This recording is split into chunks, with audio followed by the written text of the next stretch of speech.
बच्चों हमारे पास जो नेक्स्ट एग्जाम्पल है एग्जाम्पल 3.8 कुछ इस टाइप से टेढ़ा मेरा सर्किट है। ये टेढ़ा मेरा नहीं, कहने का ये मतलब है कि ये व्हीट स्टोन ब्रिज है, ठीक है।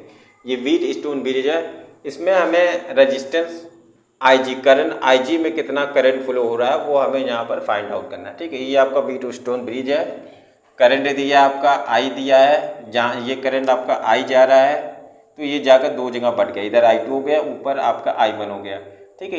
इसी तरह से इसमें करंट फ्लो हो रहा है। तो अब देखिए यहाँ पर हम KVL किरचॉफ सेकंड लॉ लगाएंगे, किरचॉफ वोल्टेज लॉ लगाकर हम इसको सॉल्व करने की कोशिश करते हैं, ठीक है। तो मान लीजिए हम जो हमारा जो डायरेक्शन होगा वो इसी तरह से होगा, एंटी क्लॉकवाइज होगा, ठीक है। तो यहाँ पर हम लगाते हैं जो हम लूप यूज़ करेंगे, लूप हमारे पास क्या होगा ABDNA, लूप हमारे पास होगा ABDNA, ठीक है। तो अब यहाँ पर लिख देंगे बाई KVL का यूज़ करते हुए हम इसको सॉल्व करेंगे। तो देखिए यहाँ पर आपका जो करंट I1 है उसमें जो रजिस्टर है उसका रेजिस्टेंस कितना 100 ओम का, तो यहाँ हम लिखेंगे 100 I1, ठीक है। फिर हम गए करेंगे डायरेक्शन इधर है तो हमें क्या मिला IG मिला, और IG के पास रेजिस्टेंस कितना है 15 ओम का रेजिस्टेंस, तो यहाँ 15 IG लिख लेंगे, ठीक है। फिर हम क्या जा रहे हैं, अब देखिए करंट की डायरेक्शन के अपोजिट जा रहे हैं, करंट आ रहा है आपका इधर A to D करंट आ रहा है। अब हमें जाना किधर है, एंटी क्लॉकवाइज हमें D to A जाना है। तो यहाँ पर जो हमें करंट में ये हमें क्या मिलेगा माइनस में लिख रहा हूँ, यानी -60 I2, ठीक है, इज इक्वल टू जीरो हम यहाँ पे लिख देंगे, ठीक है। अब यहाँ पर देखिए हम यहाँ पर अगर 5 से इसको डिवाइड करते तो और छोटा हो जाएगा तो आसान रहेगा, तो 5 से डिवाइड हम कर रहे हैं तो ये आपका हो जाएगा 20 I1 प्लस ये हो जाएगा आपका 3 IG, ठीक है। ये आपका हो जाएगा, इसको 5 से अगर डिवाइड करेंगे तो ये हो जाएगा 12 I2, ठीक है, जो कि 0 बराबर होगा, और इसे हम इक्वेशन 1 मान लेते हैं, ठीक है। अब जो हमारा नेक्स्ट लूप होगा वो लूप होगा हमारे पास, लूप हम क्या लेंगे, लूप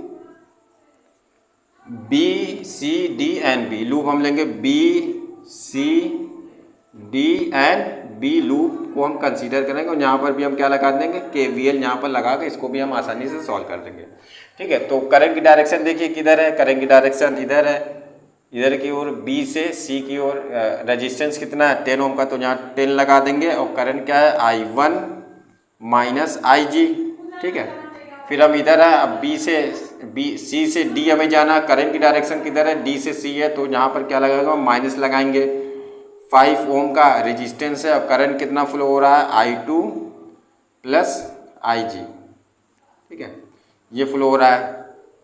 तो अब देखिए 5 ये पर, अब यहाँ पर देखिए जो D से B जाना है हमें, तो करंट B से D जा रहा है लेकिन हमें D से B जाना है, तो यहाँ पर हम लगा देंगे -15 IG, ये आपका 0 के बराबर हो जाएगा, ठीक है।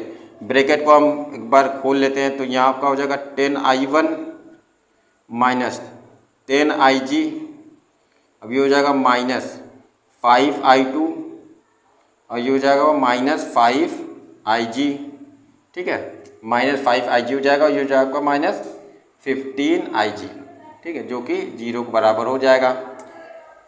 तो अब यहाँ पर देखिए, अब इस इक्वेशन को हम जोड़ लेते हैं, तो देखिए आपका 10 I1 है, और यहाँ पर कुछ तो दिख तो नहीं रहा है, तो यहाँ हम लिख लेते हैं 10 I1, ठीक है। अब देखिए IG देखिए आपका -10 IG है, -5 IG एंड -15 IG, यानी टोटल कितना हो गया आपका, टोटल हो गया आपका -30 IG। I2 कितना हो गया आपका -5 I2, ठीक है, इज इक्वल टू क्या हो गया आपका 0 हो गया, ठीक है, ये आपका 0 हो गया, ये आपका इक्वेशन 2 है, इक्वेशन 2 है। अब देखिए इक्वेशन 1 और 2 को क्या करेंगे, हम जोड़ देंगे आपस में, इसमें से कुछ की वैल्यू हम काट देंगे, ठीक है। तो यहाँ पर देखिए अगर इक्वेशन 1 में, यहाँ पर पहले इक्वेशन 2 लिख दे रहे हैं हम, इक्वेशन 2 लिख दे रहे हैं हम, क्या है इक्वेशन 2, 20 I1 प्लस 3 IG है आपका, ठीक है। अब ये आपका क्या है माइनस आपका कितना है 12 I2। ठीक है, अब ये कितना हो गया आपका 0 के बराबर हो गया, समझ। अब देखिए अगर इक्वेशन 1 में हम 10 से मल्टीप्लाई करेंगे तो आपका I1 का मामला सलट जाएगा। तो यानी इन इक्वेशन 1 में अगर हम 10 से मल्टीप्लाई करें तो यहाँ पर इसको पहले लिख देते हैं हम, ये आपका हो जाएगा 2, सॉरी इसमें 2 से हमें मल्टीप्लाई करना होगा, इस इक्वेशन में हमें 2 से मल्टीप्लाई करना होगा। तो हम क्या देखेंगे कि ये भी आपका 20 हो जाएगा, यानी आप यहाँ पर 2 से आप मल्टीप्लाई कर दीजिए तो ये आपका हो जाएगा 20I1 माइनस इसमें आप करेंगे 60IG, ठीक है, minus 10I2 is equal to 0। अब यहाँ पर हम क्या लिख देंगे, नोट में क्या लिखेंगे, in equation 2 multiplied by 2। Equation 2 में हम 2 से मल्टीप्लाई कर दिए हैं और ये आपका क्या है, इक्वेशन 1 है। ठीक है, ये इक्वेशन 1 है। बस अब हम इसको आसानी से सॉल्व कर देंगे। ठीक है, तो इन दोनों को क्या करेंगे, हम घटा देंगे। तो ये देखिए माइनस हो जाएगा, प्लस हो जाएगा और ये आपका प्लस हो जाएगा। ठीक है, तो 20 कट गया। अब यहाँ पर देखिए कितना आपका बचेगा, 63IG। ठीक है, अब ये कितना हो जाएगा आपका, minus 2I2 is equal to 0। ये आपका इक्वेशन कितना हो गया, इक्वेशन आपका ये 3 होगा। मान लेते हैं इक्वेशन आपका ये 3 है, इक्वेशन 3 है हमारे पास। अब देखिए अब हम एक लूप और चूज करेंगे। यहाँ पर लूप क्या हमारे पास, ADCNA, लूप ADCNA, ये लूप हम चूज करेंगे। तो देखिए करंट हमें कैसे जाना है, क्लॉक वाइज हमें जाना है। ठीक है, क्लॉक वाइज जाना है। तो यहाँ देखिए आपका 60I2 है, 60I2। ठीक है, प्लस करंट की डायरेक्शन यही है, प्लस रेजिस्टेंस कितने का, 5 ओम का रेजिस्टेंस है, 5I2 प्लस IG।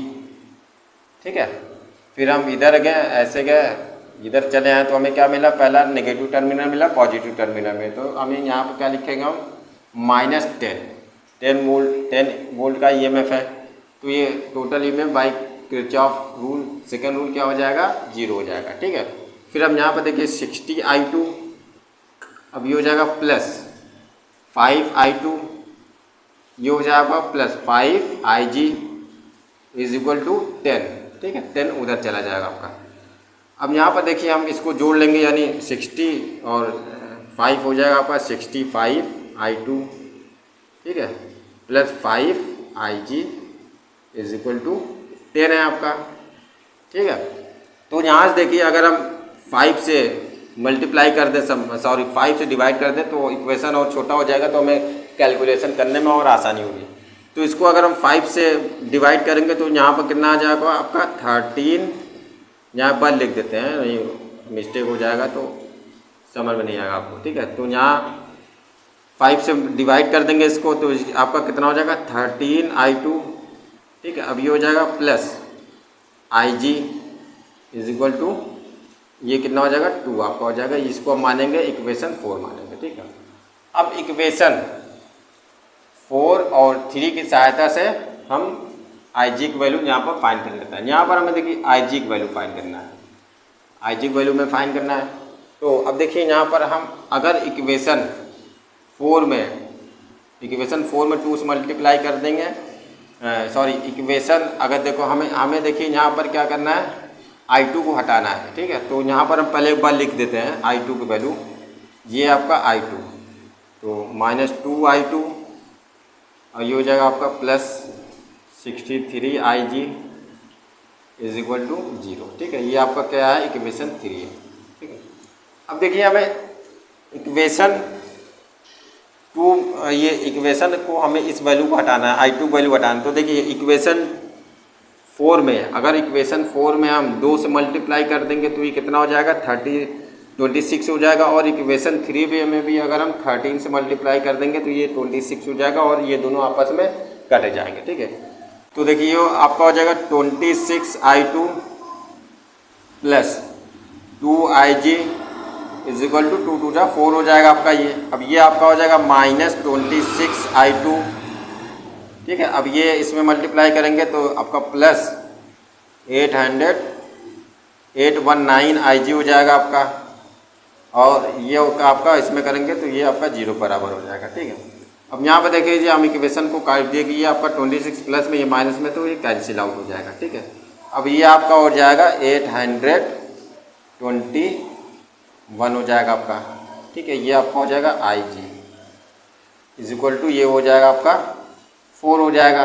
ठीक है, तो बस इसी को हम सॉल्व कर लेते हैं।